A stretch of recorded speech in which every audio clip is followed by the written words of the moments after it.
بسم الله الرحمن الرحيم. الحمد لله والصلاة والسلام على رسول الله، وأحييكم وأرحب بكم مع برنامج الإسلام ببساطة. وأنا أتمنى أن هذا البرنامج يكون هو الأساس في تفهيم الأمة ما هو الإسلام. الشباب الأطفال وهم صغار نفهمهم يعني ما يصير نبدأ من الأجزاء، خلينا نفهم من الصورة الشاملة. والأهم من هذا بالنسبة لي هو تعريف غير المسلمين. وإذا أطال الله سبحانه وتعالى في العمر وإن شاء الله يعني وجدنا الفرصة والدعم أن نعمل هذا المنهج باللغة الإنجليزية كتابة وبرامجا وغيرها، حتى الناس لما تتعامل مع الإسلام تفهم الإسلام ببساطة وبعمق في نفس الوقت. ليس البساطة معناها السطحية، هذا ليس من معاني البساطة. البساطة التبسيط وليس السطحية، فبساطة مع عمق إن شاء الله.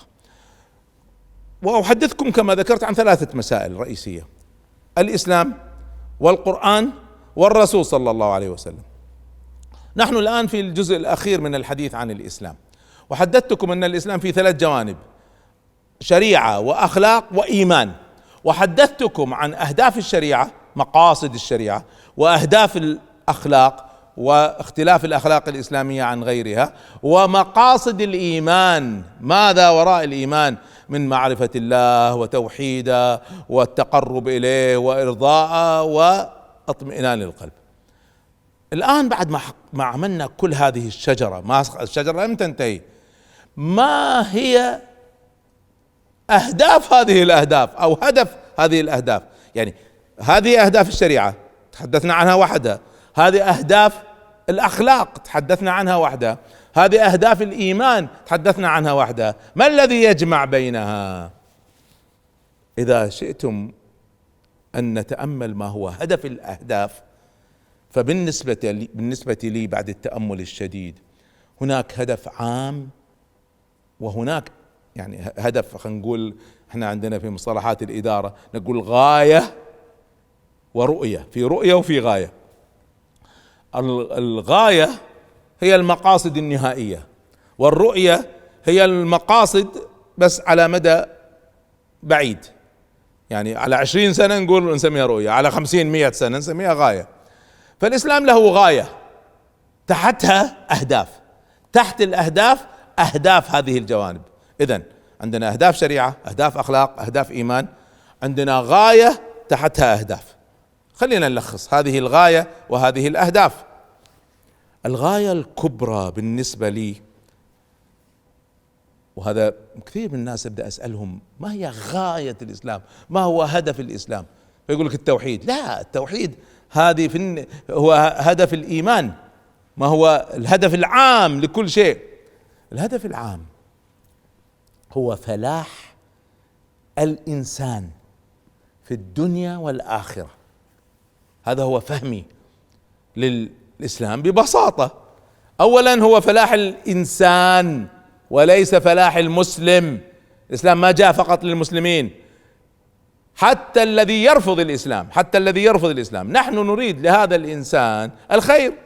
نحن لا نتعامل مع البشرية بكراهية، نحن لا نتعامل معهم مثل ما يتعاملون داعش الله يخزيهم، وهو أن أنا أريد أن أقيم عليه الحجة عشان إذا كفر نقوم نذبحه وندخل جهنم.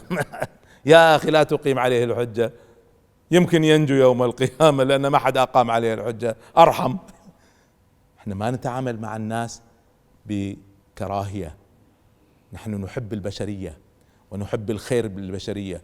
ولذلك لولا أننا نحب البشرية ونحب، ليش ندعوهم ونحرص عليهم ونحرص على أن يعيشوا بسلام ويعيشوا في الآخرة بنجاة؟ لماذا؟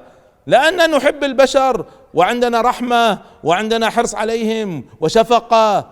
نحن لا نكره البشر. إياكم أن تكرهوا البشر، إياكم أن تكرهوا غير المسلمين، إياكم. لأن مرة ثانية احنا أمة دعوة وهم أمة استجابة. مفروض كيف أكره من أربيه؟ كيف أكره من أوجهه؟ كيف؟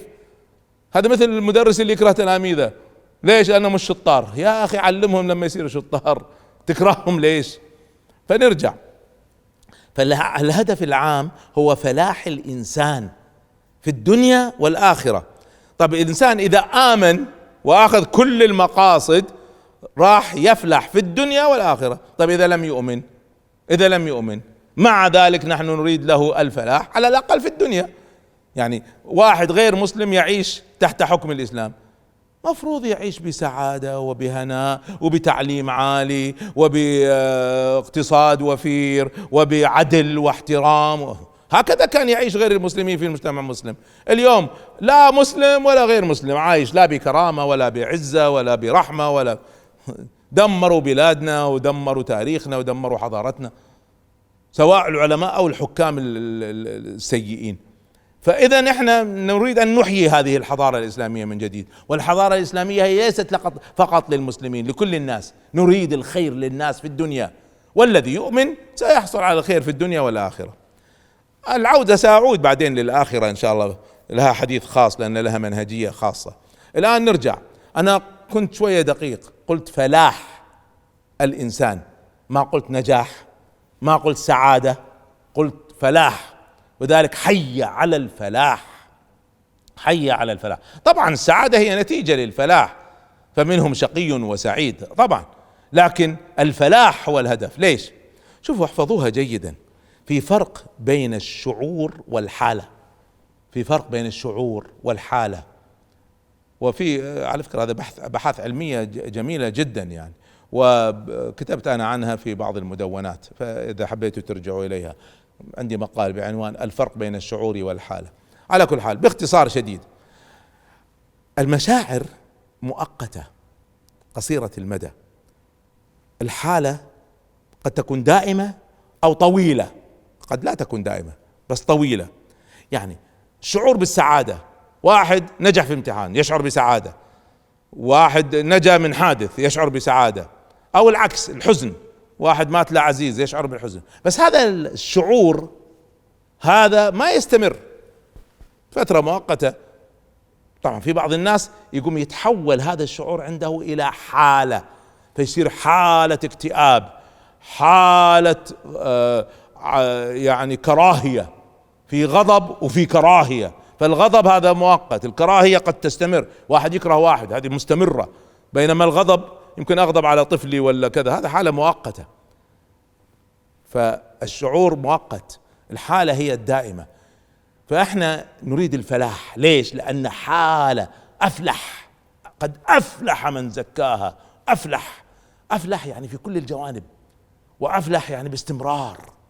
بينما نجح وبعدين ممكن يفشل مرة أخرى.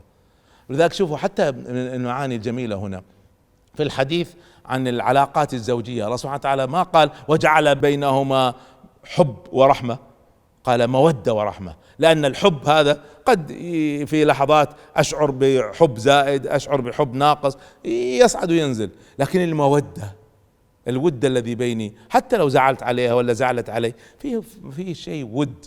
يعني ممكن في لحظة تكون زعلانة علي، لكن شافت في نفس اللحظة شافت اني في خطر، فورا تنسى الزعل. ليش؟ في مودة، في مودة. فالله يرضى عليكم فرقوا. اذا احنا هدفنا فلاح الانسان في الدنيا والآخرة. نريد الناس يعيشوا بهناء في الدنيا وينجو يوم القيامة، يفوزوا بالجنة وينجو من النار ويحصلوا على رضا الله. هذه الأهداف الأخروية ثلاثة: رضا الله، فوز بالجنة، والنجاة من النار بسبب هذا الفلاح. إذا نريد أن نلخصهم بأهداف تحت هذا. سنقول عندنا إيمان، وعندنا أخلاق، وعندنا شريعة. الإيمان هدفه الرئيسي هو التوحيد، وذلك هناك تركيز شديد على المسألة، وهو المصدر للسياسة والمصدر للاقتصاد والمصدر للأخلاق والمصدر لكل شيء. التوحيد، وجود إله واحد، قل هو الله أحد، الله لا إله إلا هو. فهذه مسألة أساسية. إذن المقصد رئيسي وهدف رئيسي بدون لا يتحقق الفلاح في الدنيا والآخرة هو التوحيد. إذن عندنا إيمان، الهدف الرئيسي منه التوحيد. طيب الأخلاق الهدف الرئيسي منها هو الرحمة والعدل. كلها تنطلق أساسا من الرحمة والعدل، ذلك تجد كل شيء يصب في هذين الأمرين، الرحمة والعدل. طيب بالنسبة للشريعة، ما هو المصدر الرئيسي لها؟ المصدر الرئيسي لها إن الحكم إلا لله.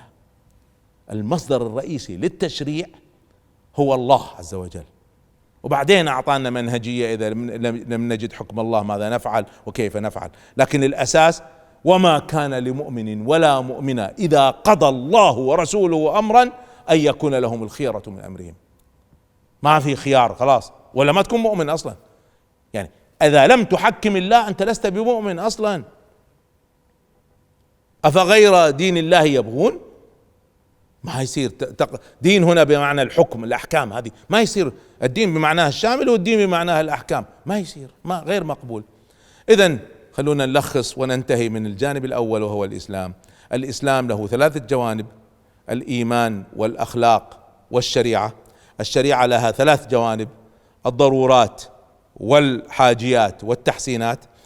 الضرورات لها 5 جوانب: حفظ الدين والنفس والعقل والمال والأسرة والنسل، الأسرة والنسل مع بعض. والأخلاق لها قلنا فروق رئيسية بين الأخلاق في الإسلام والأخلاق العالمية، ولها هدفين رئيسيين: الشريعة هدفها الرئيسي الحكم لله، الأخلاق هدفها الرئيسي تحقيق الرحمة والعدل بين البشر. وجانب الإيمان وهدف الرئيسي هو توحيد الله تعالى فقط، ما يعبد غيره، لا إله إلا هو، والتقرب إليه وإرضاءه. والنتيجة لكل هذا الهدف السامي هو فلاح الإنسان في الدنيا والآخرة. وبذلك نكون فهمنا الشجرة الأولى، شجرة الإسلام. في الحلقة القادمة بإذن الله تعالى نبدأ بالشجرة الثانية وهي شجرة القرآن. استودعكم الله والسلام عليكم ورحمة الله.